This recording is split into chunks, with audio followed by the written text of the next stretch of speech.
Hello, today I invite you to a potato casserole with sausage and bacon. As always, at the beginning of the new viewers, I invite you to subscribe to the channel, click on the little bell, and you will be up to date with my recipes.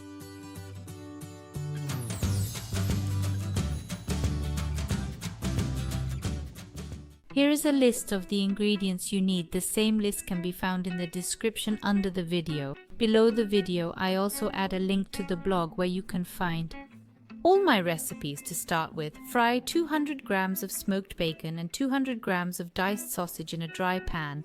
Fry until it starts to brown slightly. Then add one larger onion cut into small cubes and wait for the onion to gently glaze. Then remove everything from the heat.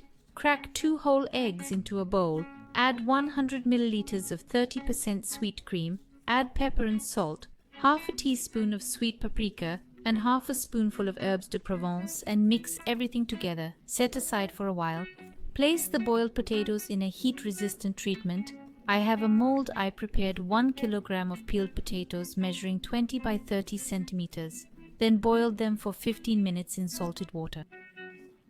Depending on the size, large potatoes are cut into half or into 3 pieces. We lay half of the bacon fried with onions, then sprinkle with grated cheese. I use mozzarella cheese. For this portion, we use about 150 to 200 grams of cheese and put the second layer of potatoes. We sprinkle the remaining cheese, pour the egg cream mixture and top with the remaining fried meat with onions.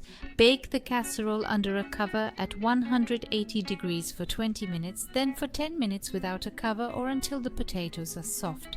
As you can see, the recipe is very simple. Be sure to prepare the casserole. It's delicious. Bake without convection. Only top and bottom heat. Be sure to prepare a tasty meal.